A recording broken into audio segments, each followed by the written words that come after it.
Sir, Lahore जलसे के हवाले से पीटीआई हमें काफ़ी मुतहरिक नज़र आ रही है, लेकिन सिक्योरिटी खदशात भी जाहिर किए जा रहे हैं।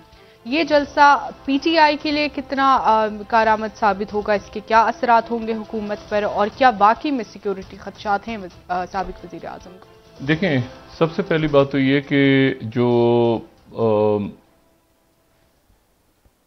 आज 2-3 वाक़यात ऐसे हुए हैं जिनसे बज़ाहिर ऐसा लग रहा है कि सियासी इस्तेहकाम मुल्क में आता नज़र नहीं आ रहा, और वो सियासी इस्तेहकाम आता नज़र नहीं आ रहा, और जिस उसके नतीजे में अब उसकी लातादाद वजूहात हैं। और सियासी अदम इस्तेहकाम रहेगा तो माशी अदम इस्तेहकाम रहेगा, और सिक्योरिटी के इश्यूज़ रहेंगे, और बाकी मामला रहेंगे। अब ये सियासी अदम इस्तेहकाम भी है, यानी जो आप समझें कि मज़ीद ये बढ़ रहा है, अभी अभी ख़त्म नहीं हुआ, अभी ये तनाव और तलखियाँ और मज़ीद बढ़ रही हैं। और उसके नतीजे में 3-4 ऐसे वाक़यात हैं जिन पे मुल्की सियासत में नज़र रखने की ज़रूरत है। लेकिन जब मुल्की सियासत की हम बात करेंगे तो ज़ाहिर है कि पूरा ख़त्ता और सब मामला जो है, पहली बात तो यह है कि इमरान खान साहब वज़ारत उज़्मा के मनसब पे तो नहीं है, लेकिन वो जाते जाते एक अनोखी लॉक लगा गए, और अनोखी लॉक वो लगा गए ये शहबाज शरीफ साहब की हुकूमत को, और जिसकी वजह से शहबाज शरीफ साहब की हुकूमत जो है वो टेक ऑफ नहीं कर पा रही।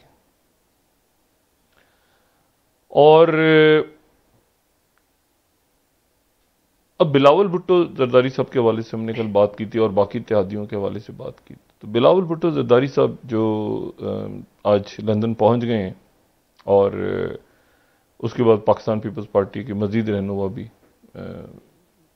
किसी वक्त आज रात में या पहुंच जाएंगे किसी वक्त में, और फिर उनकी मुलाकात होगी नवाज शरीफ साहब से।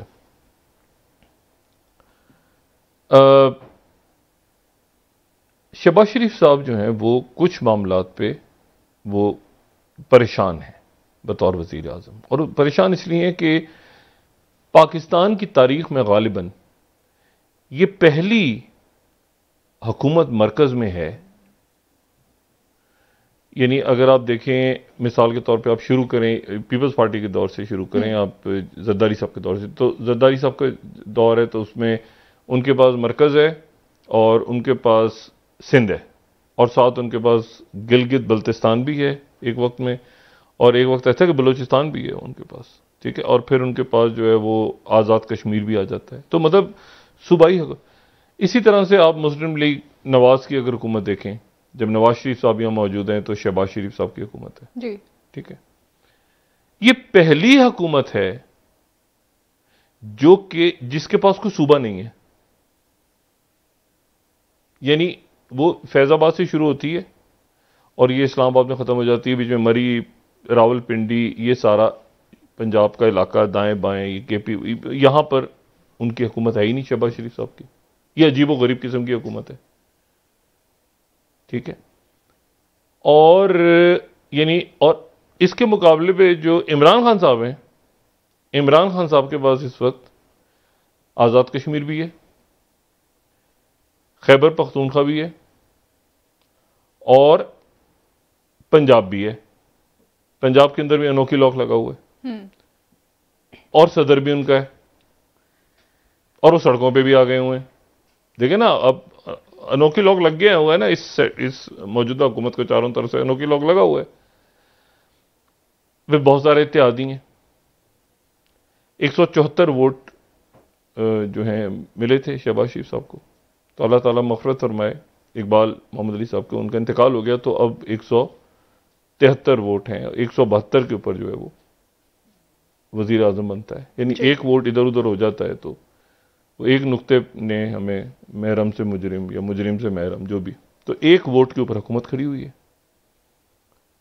अब और सारे मसाइल आ गए हैं शहबाज शरीफ साहब के सामने कि जी इत्तेहादियों को भी काबू करो, ये भी करो, वजारतें भी दो, मईशत भी ठीक करो, ये भी करो, वो भी करो।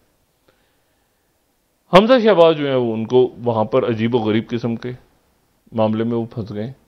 यानी वजीर आजम है, लेकिन वो जाके मुबारकबाद भी देकर आ गए थे अपने बेटे को, लेकिन वो वहां अनोखी लॉक वहां भी पंजाब में लगा दिया हुआ है, और वो इस तरह से लगा हुआ है कि वो एक तो स्पीकर जो हैं, आपको पता हमजा शहबाज, यहां तो जरूरत नहीं पड़ी थी मुनर्रफ अराकीन की कौमी असेंबली में, लेकिन हमजा शहबाज साहब का जब इलेक्शन हुआ था तो वहां मुनर्रफ अराकीन की जरूरत पड़ी थी। अब वो 29 हैं या 28 हैं जो भी हैं, तो उनके वोट डले थे तो हमजा शहबाज साहब जो है वो वजीर आला बने थे, मुंतखब हुए थे। लेकिन वहां पर स्पीकर ने दो काम किए। स्पीकर कौन है? परवेज इलाही साहब। उन्होंने एक तो काम ये किया, एक तो वो मद्दे मुकाबिल थे, एक तो वो उन्होंने 29 अराकीन को नाअहल कराने के लिए भेज दिए हाई कोर्ट में या जहां पर भी, और या इलेक्शन कमीशन के इनको नाअहल करार दिया जाए क्योंकि इन्होंने इनहराफ की है। जी बिल्कुल। अच्छा, दूसरा ये है कि उस्मान बुज़दार साहब का इस्तीफा जो है वो मंजूर नहीं हुआ, और ये भी कल अदालत में लगा हुआ है केस, गालिबन कल या परसों, जो जब भी कल ही है गालिबन, कि वो वजीर आजम के नाम लिखा था, चिट्ठी लिखी थी और वो गवर्नर साहब के नाम लिखनी चाहिए थी। तो यह अब एक ऐसी सूरत है, गवर्नमेंट टेक ऑफ नहीं कर पा रही। पूरे ताम जी, जो ताम झाम है। अच्छा, 125 लोग बाहर हैं पार्लियामेंट से, अक्सरियती जमात तो बाहर है ना, पीटीआई तो बाहर है, और जो अंदर मौजूद लोग हैं उनमें से जो मतलब वो किस तरह किसको वजारतें हैं, क्या दी जाए, कितने बड़ी। पाकिस्तान पीपल्स पार्टी की क़यादत जो है वो जो बात करने गई है, बज़ाहिर तो ये है कि ठीक है जी मोहसिन दावड़ साहब को लाया जाए। भाई मोहसिन दावड़ साहब के लिए अगर वजारतें नहीं लेनी थी तो फिर पाकिस्तान पीपल्स पार्टी ने अपनी वजारतें क्यों ली? पहले उनकी बात करनी। तो मोहसिन दावड़ जो है वो एक, आप समझ लें कि मतलब उनके ऊपर बात चल रही है, उनको सामने रखे, लेकिन पीछे मामला दूसरे हैं। और वो ये है कि चेयरमैन सेनेट पाकिस्तान पीपल्स पार्टी का होना चाहिए, और सदारत जो है वो ज़रदारी साहब के पास आनी चाहिए।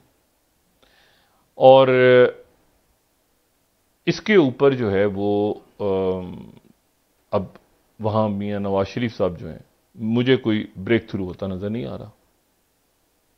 और उसकी वजह यह है कि नवाज शरीफ साहब जो हैं वो कल इमरान खान का जो जलसा होगा लाहौर का, वो बहुत सारी चीजों को वाजे करेगा, और वो कराची और पेशावर के जलसों से गालिबन अभी तक जो अंदाजा है वो उनसे बड़ा होने जा रहा है। सही। और उस जलसे के इख्तिताम पे मुशावरत जारी है कि इमरान खान इस्लामाबाद की तरफ कूच का हुक्म दे दें ईद के फौरन बाद,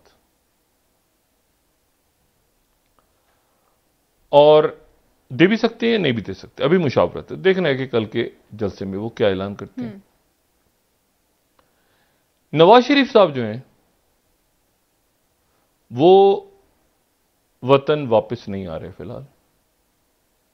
इस गैर यकीनी और अदम इस्तेकाम के अंदर एकदम से जो मामला चला था कि फौरी तौर पे उनका पासपोर्ट, सफारती पासपोर्ट इशू किया जाए और जल्दी, और ये वो, उसमें नवाज शरीफ साहब गालिबन ये सोच रहे हैं कि क्या हालात मुनासिब हैं या नहीं, क्योंकि उसकी वजह यह है, एक वजह तो अदम इस्तेकाम है, दूसरी वजह यह है कि नवाज शरीफ साहब ये भी देख रहे हैं कि मैं अगर वापस आता हूं तो शहबाज शरीफ साहब जो जो जो पावर का जो जहां से पावर निकलेगी वो तो जाती उम्र से निकलेगी, कि लोग तो नवाज शरीफ साहब को मानते हैं अपना कायद।